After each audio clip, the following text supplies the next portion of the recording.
exactly what I alluded to. So once you can define the Fourier transform, you can define convolution in the frequency domain. And then we talk about graph convolutional networks again. So something that we've seen in yesterday's lectures of Ismail. So we'll just come at it from a different perspective. Okay? So just a reminder, right? So we've seen that convolutions commute. So they're jointly diagonalizable, and in particular, they commute with the shift. So we can pick up the shift operator whose eigenvectors are the discrete Fourier transform, and convolutions are diagonalized by the Fourier transform, right? But we instead of picking up the shift operator, we could have taken any matrix, right? For example, we could have taken the Laplacian matrix, right? So it's also a circulant matrix. It's also a convolution. It also has the same eigenvectors, right, on the grid, but it will be different on a graph, right? So on a graph, it will be convenient to pick up the Laplacian operator because we can define it and it has a geometric interpretation. And then its eigenvectors will form the analogy of the Fourier transform. Okay? So that's what we'll be trying to do. Okay? So now what is the Laplacian operator? Okay, so first of all, we need to see that again, this is not surprising, that Fourier basis functions are the eigenfunctions of the Laplacian, right? So again, we said that all circulant matrices are diagonalized by the Fourier transform, right? So, and I'm just now writing it in the continuous case, right?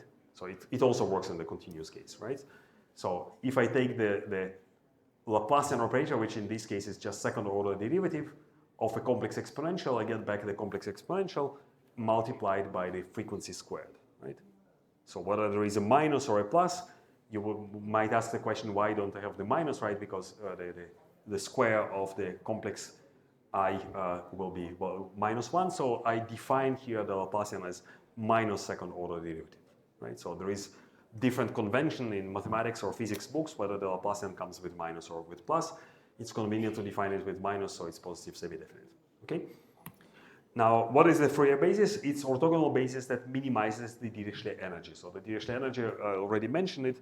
It measures the smoothness of the signal, so you can think of it, what is the constant vector, right? So what we call the DC. So that's the smoothest possible thing, right? It's just all constant. So its Dirichlet energy is 0. What is the second vector, right? So it's a full period of a sinusoid, right? So if I look at its inner product with a constant vector, it's 0, right? So it's integral of a full period of a sinusoid, right? So they're orthogonal. And then the third vector will be orthogonal to the first two, and so on and so forth. So I can build it progressively in this way, right? So you can think of it as the smoothest orthogonal basis. You can also think of it as the local difference from my neighbors, right? So basically what Laplacian measures is how different I am from my neighbors, right?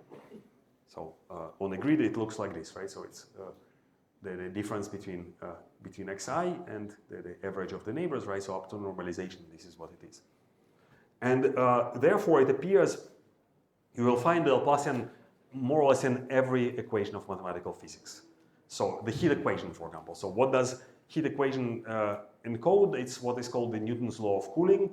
So Newton discovered already more than 300 years ago that the rate of change of temperature of an object is proportional to the difference in the temperatures between the object and its environment, right? So I compare myself to my environment, that's exactly the Laplacian, right? So the difference from the environment, the proportionality coefficient is called the diffusivity constant, and the rate of change is the temporal derivative, right? So this is the heat equation, why the Laplacian appears. The wave equation, right? So it also comes with the Laplacian. So what is the wave equation? You can think of it as collection of masses connected by springs, right? So the Laplacian measures the local elastic force. So this is the Hooke's law. The propagation speed here will be c squared, right? So that's the speed of the wave in the medium. And the second order derivative is the acceleration, right? So by Newton's law, you equate acceleration to the sum of the forces, right? So that's why the Laplacian appears in the wave equation, right? And basically what we will be doing is we will be computing the eigenvectors and eigenvalues of the Laplacian, and once I do it, I can work with these numbers. I can forget about where these comes from, right? This is the convenience of the Fourier transform. So I can build the Laplacian on absolutely exotic things that you wouldn't even know that exist. Something like a cellular sheaf, right? Have you heard of cellular sheaves? No, right? Probably, right? So it's a very exotic thing in algebraic topology. Once I can compute this construction on these very exotic objects, I can compute its eigenvalues and I completely forget about what underlies it. Okay, so that's the convenience of the Fourier transform. Okay, so let's talk about manifolds, right? So as a concrete example, so probably less exotic than sheaves. Basically, why manifolds? And again, we'll not be discussing too much manifolds, but this is just an illustration why we are interested in a Laplacian. So in representing geometric objects, basically it allows you to abstract out everything that is inside if you're interested on the outside surface. So it's convenient in computer vision and computer graphics problems, right? So when I want, for example, to model deformations of the human body, when we, for example, design proteins, I sometimes don't care about what happens inside, right? So how the protein is folded. When I'm designing a new drug that needs to bind to this protein, what only is interesting is the molecular surface, right? So again, I can represent it as a surface or a manifold. Okay, and again, without going into too much details, we have two types of invariants when we deal with, or two types of symmetries when we deal with manifolds. So one has to do with the local choice of coordinates. So that's called gauge transformation. And another one is global deformations. Right? Every point gives me not a scalar, but it gives me a vector in the appropriate tangent space. Right? So it's a mapping from a point to a vector in the tangent space. Okay, so it's, think of it as a model of local displacement or local flow. Right? So I can, basically it tells me locally in which direction I move. Again, everything is defined only locally on a manifold. So together, these spaces of signals, we can define them as inner product spaces or Hilbert spaces. So I can define appropriate inner products, and this is how they look like, right? So here, for scalar fields is a trivial thing. I just multiply the values of these fields at every point, and I just integrate them. For vector fields, I need to take some inner product, right? So I need to have this local inner product that is defined on the tangent spaces. This is called the Riemannian metric in differential geometry. And once I compute these inner products, I get again a scalar, which I can integrate over the manifold, and this is what I get, right? So bottom line, what I'm interested in is that I have an inner product here, right? So I can take inner products between two signals, okay?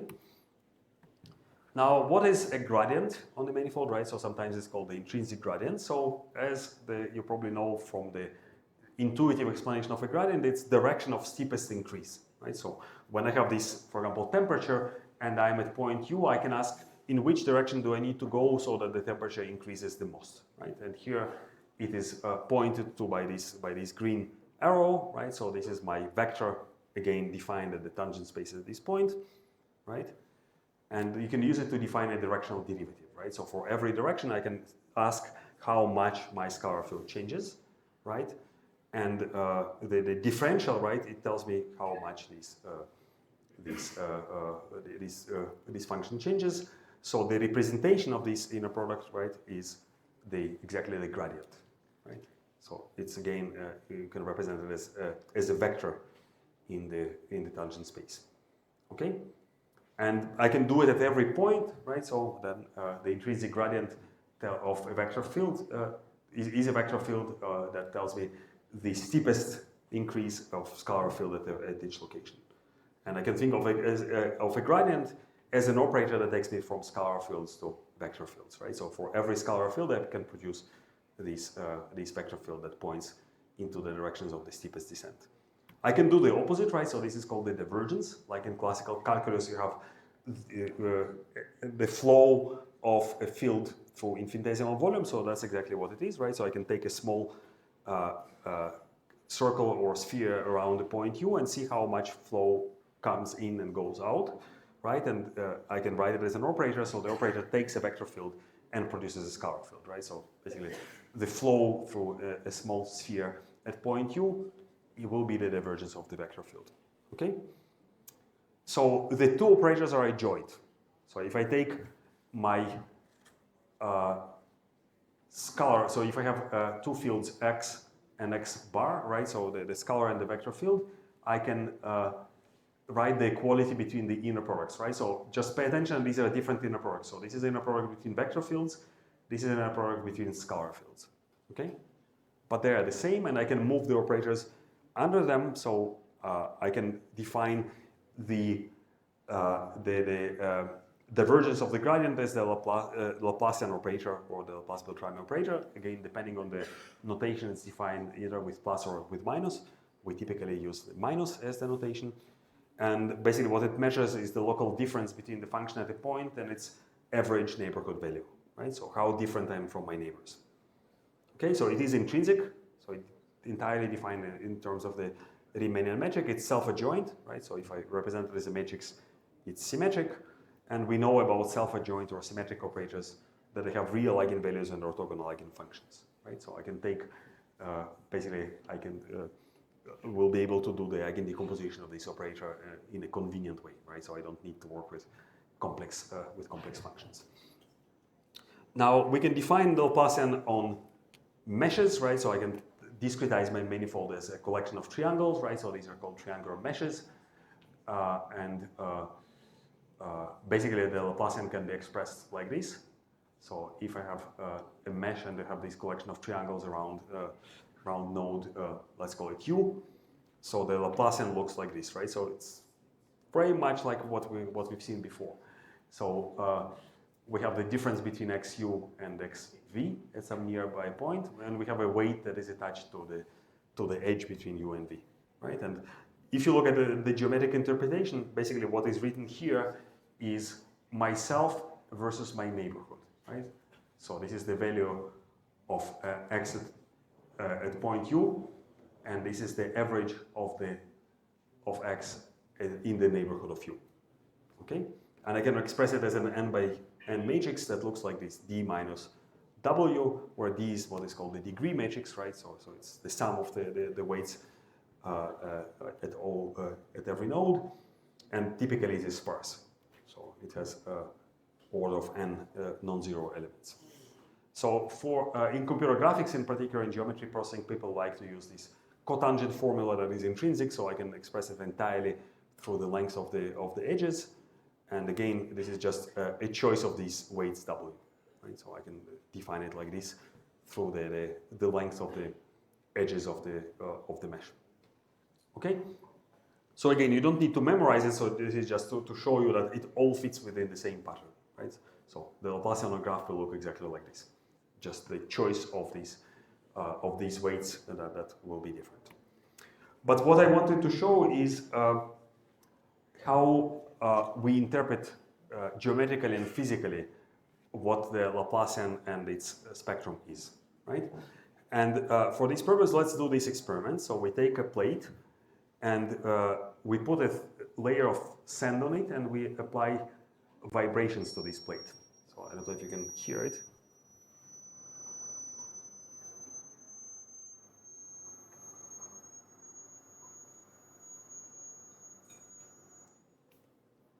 I don't know if you heard it, but let me maybe do it again.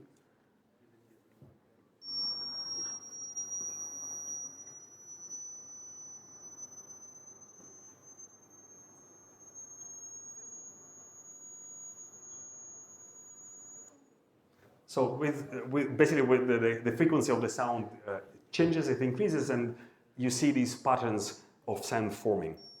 So this was an experiment that was done by a German physicist called Ernst Chladni in the 18th century.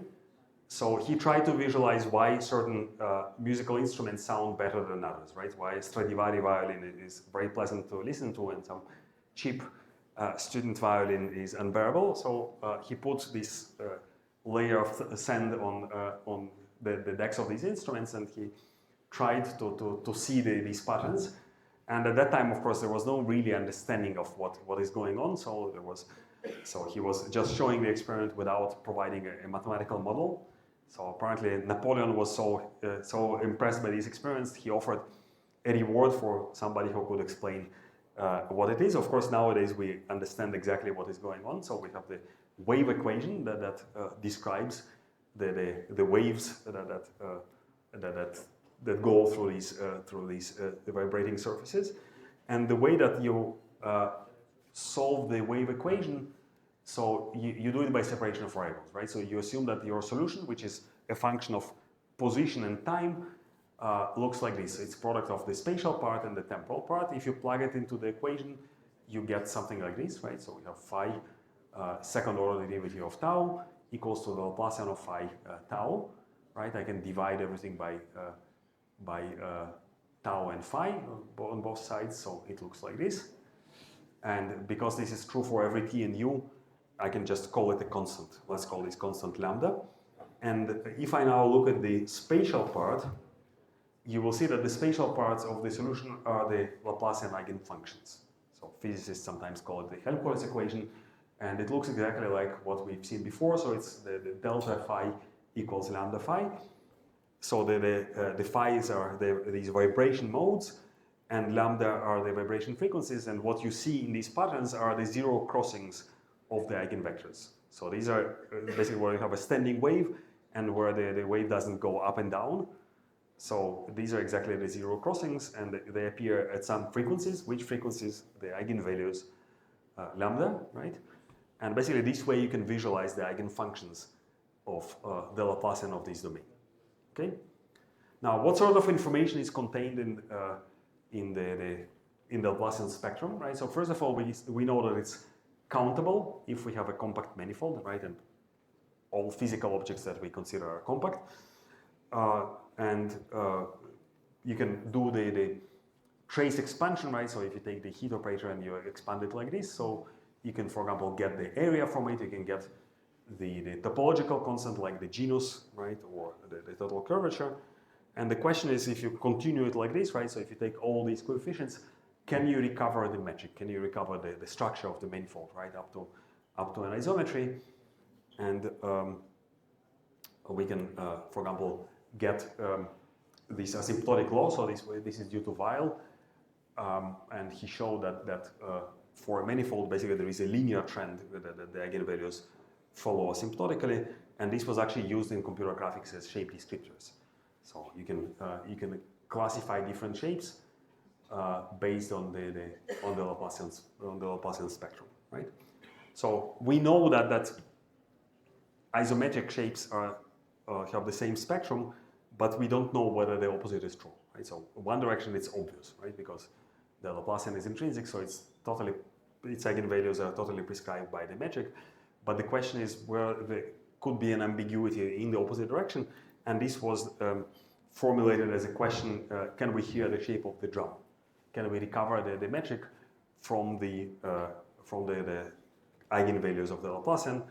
And if you think of it, so people who are manufacturing bells could actually know the shape of the bell, right, at least approximately, from the way that it sounds. So the sound, for example, could reveal whether there are cracks inside the bell, right? So the acoustic properties of the shape, right, or the spectrum of its Laplacian reveal a lot about the shape, but it's not a complete description. And in fact, you could find counterexamples. So these are examples of isospectral but not isometric domains. So it was found in the 90s, and there are actually continuous deformations of these domains. So it's not only some single exotic examples. So they come in these pairs. They're sometimes called drums, and yeah. So this is a counterexample. You cannot hear the shape of the drum, but in practice, with a little bit of help, with a little bit of regularization, you can actually recover the shape from the spectrum. So this was our paper with my former postdoc, who is now a professor at Sapienza in Rome. So you can see that basically you can do this process of recovering, basically optimizing the shape for its Laplacian eigenvectors to match some target spectrum, and it works very well, and it was used also for some interesting things in applications in computer graphics. Okay, but that was parenthesis. So let's go back to the Fourier transform, basically how we use this construction to define Fourier transform on manifolds. And basically we'll use the Laplacian eigenfunctions, right? So the Laplacian operator has countable eigendecomposition, right? So it means that we don't have continuous eigenvalues, right? So they're countable. And the Laplacian eigenfunctions are intrinsic, so any deformation, right, that doesn't change the metric will not change the Laplacian eigenvector. I should say that they're defined ambiguously, so they're defined at least up to a sign, right? Like eigenvectors in general, right? So here it's a bit of cheating because I fixed by hand the sign, right? So you can see that these deformations have the same eigenvectors up to arbitrarity in the sign of each of them, okay? So what is the manifold Fourier transform? I just take my signal that is defined on the manifold, right? So the scalar field, and I take an inner product of this signal with the Laplacian eigenfunctions, right? And the inverse Fourier transform, right? So this gives us the Fourier coefficients. The inverse transform, I just multiply my basis functions by the coefficients and sum them up, right? Exactly like we've seen in the Euclidean case, right? So basically it allows to decompose scalar fields in orthogonal basis. The only difference that we have compared to the previous case, our frequency now is only one-dimensional. So we order our basis functions just by the increasing value of lambda, right? We don't have any notion of direction, right? But the advantage, of course, is that we work with Fourier coefficients. We can forget about the manifolds, right? So again, once I have constructed this operator, I don't care anymore where it comes from, right? So it can be anything I want, okay? Now, what is a way of defining convolution? So we can use what is a property in the Euclidean case is a definition here. I can define a convolution as a product of Fourier transforms, right? Now, of course, the price that we pay here is that we don't have a fast Fourier transform algorithm. So we have complexity of n squared, and the filters are not necessarily localized in space. Again, we don't have notion of direction, so everything is isotropic. And even though in theory we are isometry invariant, in practice we have lack of stability under deformations, right? And let me show how it looks like. So if I have this signal defined on this manifold, right? So this is a horse, and we have ones and zeros, right? So these red marks are ones, and the gray ones are zeros. Let's say that I apply a filter like this, a spectral filter, and it does some sort of boundary detection on these spots. So if I now use exactly the same coefficients, but I now deform the horse a little bit, I will get completely different results, because especially the high frequencies are unstable. So we get something very different, right? Because now the eigenfunctions have changed, right? So we have a different domain, even though it's approximate isometry, still it's enough unstable to get this, basically for things to break up. Okay. So what we can do differently, so we can consider our filter as a spectral transfer function. So we now won't define it as a collection of coefficients, we'll define it as a function of lambda, right? So same thing as we think of a standard filter in signal processing, so it will be some kind of function that amplifies or attenuates some frequencies. And basically we apply it to our coefficients, so it looks exactly like before. And now we can see that this filter is stable. What it does is we get a position-dependent sort of convolution, right? So the kernel, right, which in the Euclidean case was a function of just a difference between u and v. We don't have even this definition, what is u minus v on a manifold, right? So now it's a function of both u and v, and therefore at every position the filter will be different, right? So it's basically it's in the spatial domain, it's a product with a filter that is position dependent, right? We don't have a full analogy of the convolution. But again, we define it in the spectral domain, right? And this is to the question when it is convenient to work with the spectral definition. So we don't have a way of defining proper convolution on a manifold. We can define it in this way, okay? So back to graphs, right? So I talked about manifolds, and you can think that this is something exotic and totally unrelated, but it's exactly the same stuff as graphs, right? So it's totally same thing. So on a graph, I remind you the Laplacian looks like this, right? So exactly like we've seen before. So also the difference between myself and my neighbors, right? Or if I use the previous notation, so basically this is how I aggregate my neighborhood, right? So this is myself, and this is my neighbors, right? So these are the values of the feature in the neighborhood of node u, and this is the node u itself, right? So basically it's a linear local permutation invariant aggregation, right? Because because of summation, we don't distinguish between the neighbor nodes, right? Or you can think of it as node-wise permutation equivalent linear function, right? So the Laplacian multiplying x. And if we talk about the different flavors of graph neural networks, this is the convolutional flavor, right? Because we can write it as linear aggregation, okay?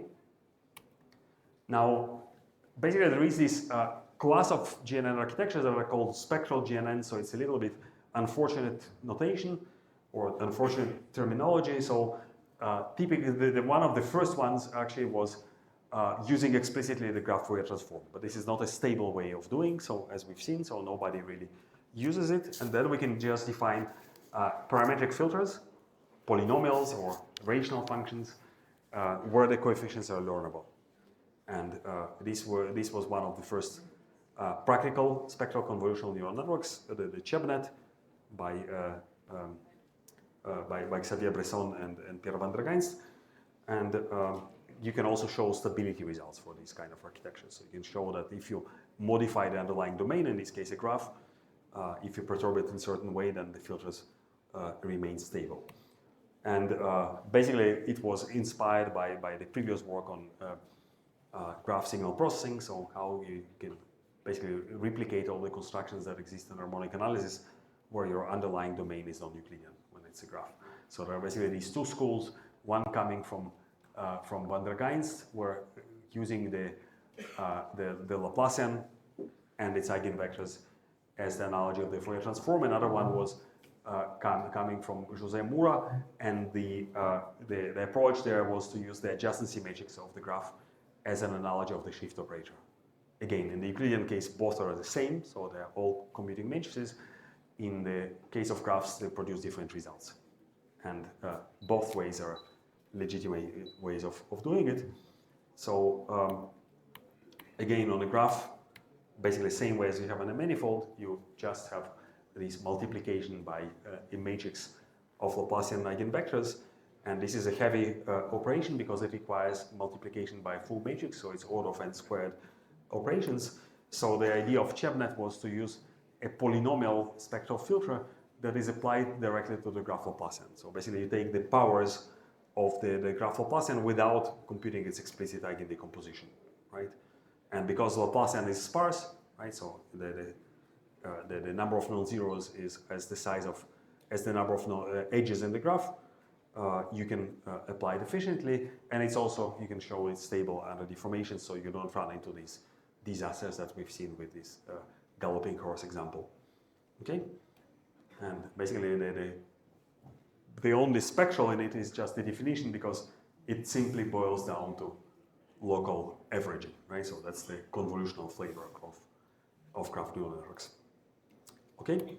So here are the references. So I suggest to look at the review papers. So these two papers that appeared in the same, around the same time. So the signal processing on graphs. So basically it provides all the background about these constructions. And then of course we had our own paper in 2017, where we basically connected the spectral analysis on manifolds and graphs to the field of deep learning. Any questions about this?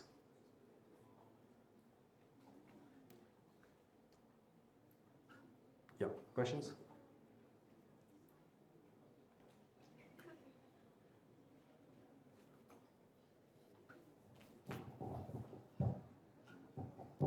Yep.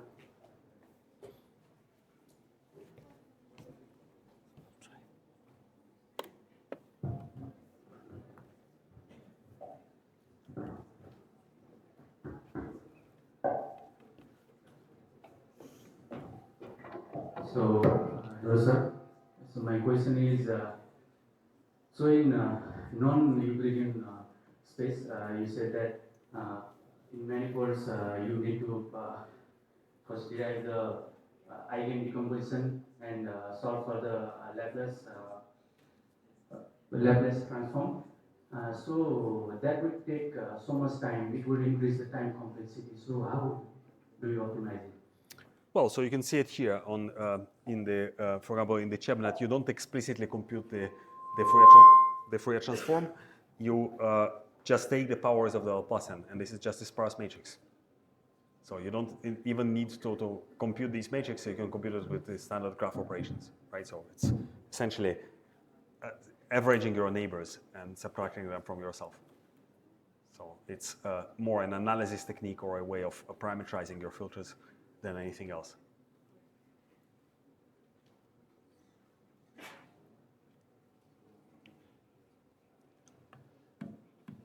Okay, if there are no more questions, then we have one last bit, which I wanted to show.